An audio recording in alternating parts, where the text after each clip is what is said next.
सर्वांचं स्वागत आहे.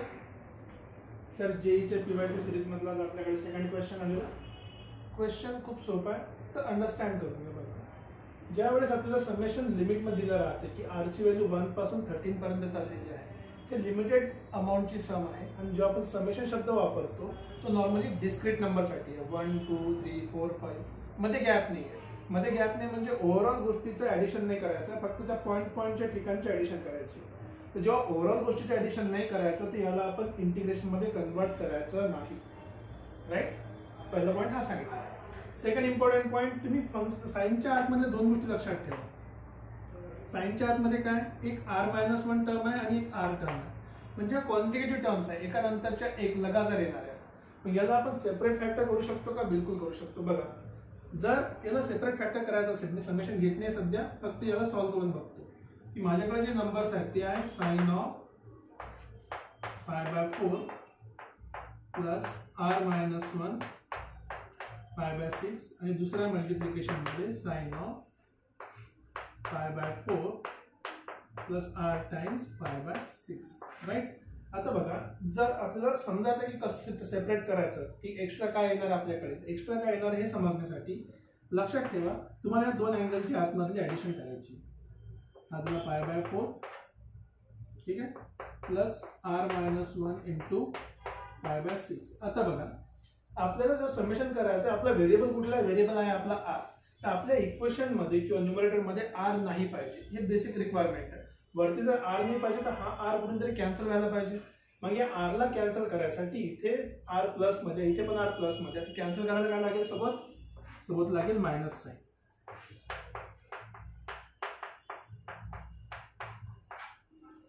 सॉरी, लॉजिक समजलं असेल की याला आपण सेपरेट फॅक्टर करणार आणि फॅक्टराइज करण्यासाठी वरती आपल्याला कॉन्स्टंट नंबर आहे, r नाही, तर मला इथे r नाही पाहिजे. तर r गायब करण्यासाठी दोघा नंबरच्या आतमधला जो आहे तो सेपरेट व्हायला पाहिजे, गायब व्हायला पाहिजे. तिथे प्लस r आहे, तिथे मायनस r यायला पाहिजे.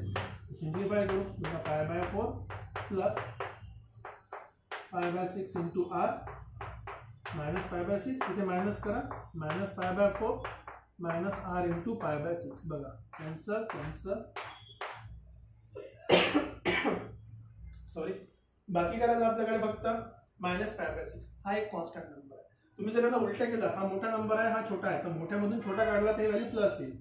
तुमची चॉईस आहे, तुम्ही याची प्लस घेणार आहे की मायनस. दोन्ही केसमध्ये आन्सर बदलणार नाही. आता मी डायरेक्ट केला, तुम्ही काय करणार आहे, वरती या दोघांचं सबट्रॅक्शन घेतलाय. आता खाली बघा साइन आणि साइन आहे.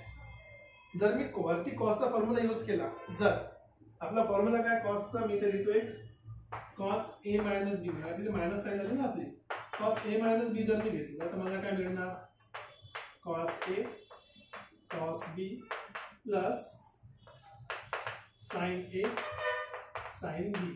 तर जर मी याला पहिला अँगल पकडला, याला दुसरा अँगल पकडला, एका रेशो मध्ये हे पूर्ण कॅन्सल होईल आणि एका रेशो मध्ये परत दोन टर्म राहतील. आपल्याला दोन टर्म पाहिजे नाहीत म्हणून आपण सेपरेट करतोय ना, तर आपण कॉसचा फॉर्म्युला घ्यायचा नाही. मग या व्यतिरिक्त कुठला फॉर्म्युला आपल्याकडे आहे जिथे एकच नंबर कॅन्सल होईल, तो आहे sine a minus B. Sine a minus चा फॉर्म्युला काय, sine a cos b minus cos a sine b. आता हा फॉर्म्युला आपण यूज करणार आहे. एवढं छोटंसं लॉजिक होतं. इथपर्यंत समजलं असेल की समोरचा क्वेश्चन खूप इझी आहे. की वरचं जे न्यूमरेटर आहे त्याला मी काय लिहितो, it is nothing but sine of first angle minus second angle. तुम्ही आधी याला घेऊ शकता किंवा आधी याला घेऊ शकता. मी काय करणार आहे, आधी जो आहे तो माझ्याकडे r-1 π/6, इथे प्लस आहे, मायनस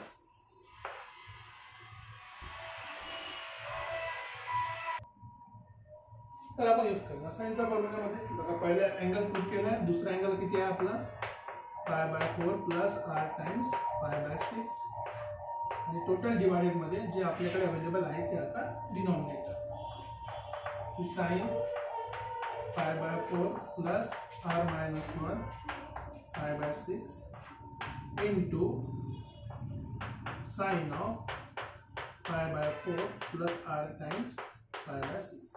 ओके, पहिला a मायनस बी सेपरेट करा. आता बघा, ऍक्च्युअल मध्ये हे आपण सबस्टिट्यूट केला, वरती हा नंबर हा इथे होता का आधी, नाही, इथे कॉन्स्टंट नंबर होता. या नंबरला कॅन्सल करायला जी आन्सर बाकी राहिला त्यांना डिवाइड करावं लागेल.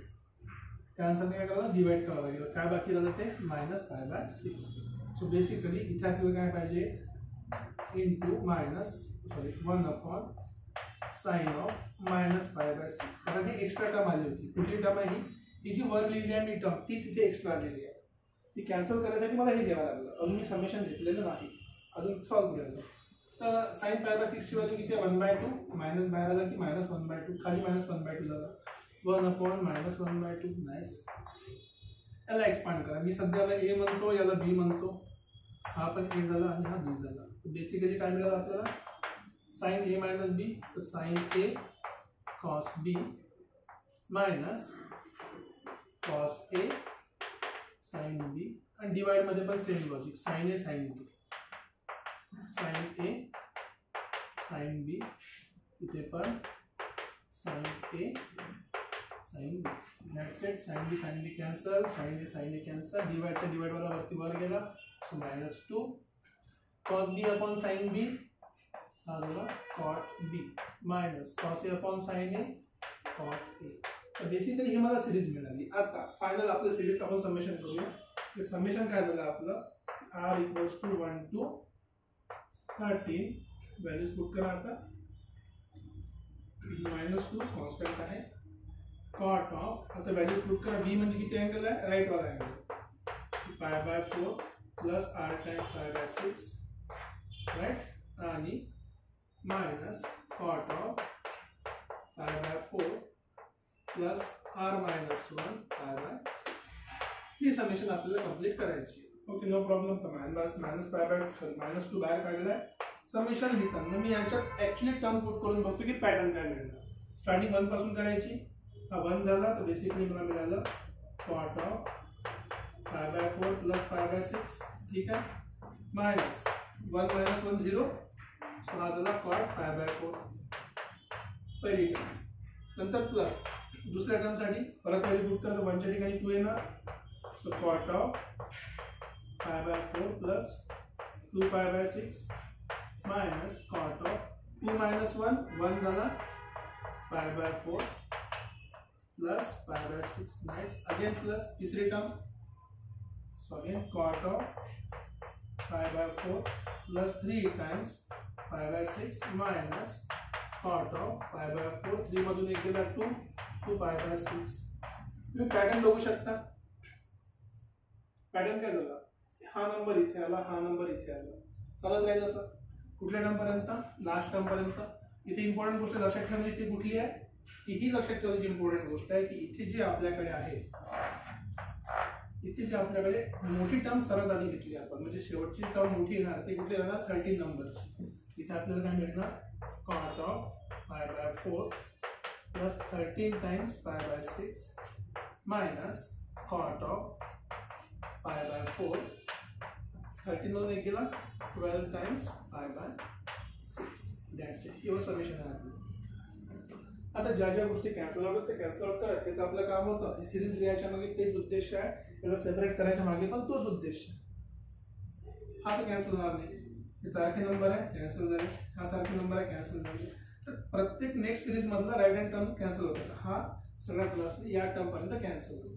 फायनली जे आपल्याकडे नंबर राहिला तो आहे -2 टाइम्स इथे व्हॅल्यू पुट करा cot ऑफ π/4 प्लस 13 π/6 मायनस हे बाकी राहिलं. सॉरी ही पहिली टर्म cot π/4 दॅट्स इट.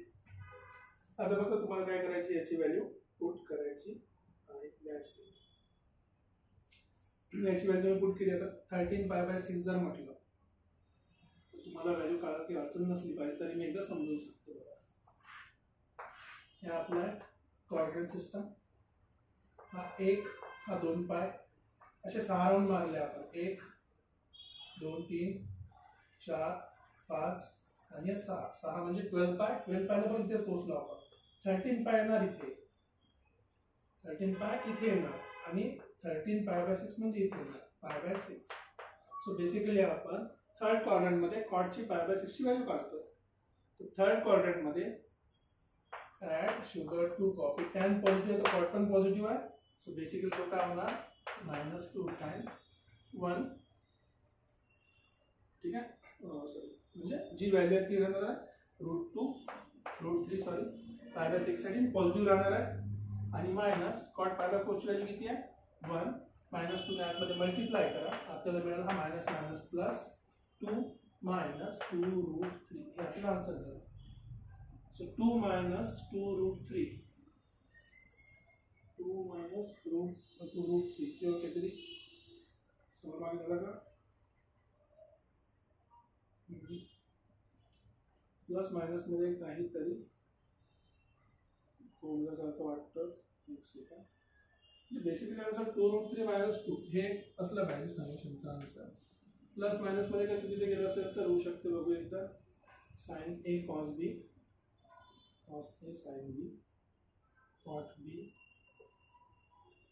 ठीक है प्लस cot A 1 0 0 0 ठीक है right. Just let me check.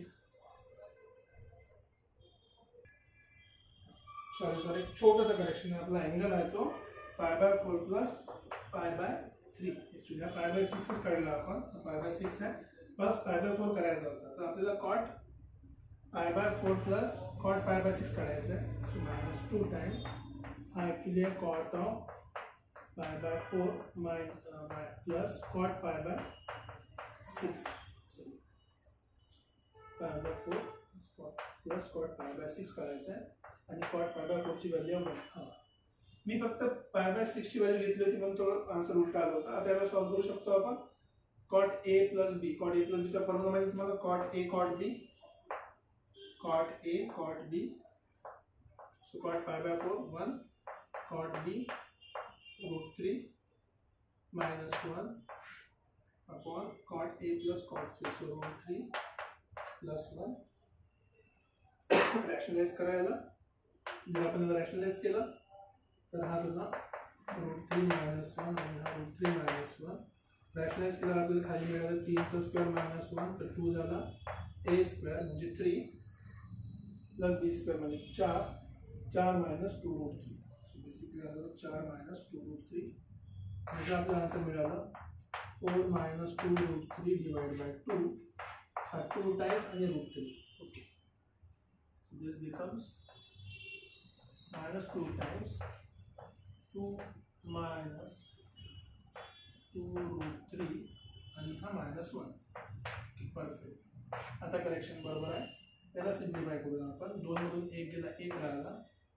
So -2 times 1 - 2√3 right. नाही 2 नाही √3 राहिला फक्त 2 तर राहणारच नाही. 2 कॅन्सल झाला ना तर √3 राहिला आणि हा मायनसने मल्टिप्लाय करा आतमध्ये तर 2√3 आणि हा -2. हे आपला आन्सर आहे 2√3 - 2. बघा छोट्याशा रॉंग ॲझम्पशननी क्वेश्चन आपला चुकू शकतो तर तुम्ही चुकी होऊ देऊ नका. माझ्याकडनं झालेली आहे पण मला बघतो ते निगेटिव्ह नंबर दिसला म्हणून वाटलं की निगेटिव्ह पॉसिबल नाही आहे समेशन या समेशनमध्ये तरी म्हणून मी त्याला एकदा परत चेक केला राईट. तर आशा करतो तुम्हाला समजलं असेल. भेटूया परत नेक्स्ट लेक्चरमध्ये नेक्स्ट क्वेश्चनसोबत.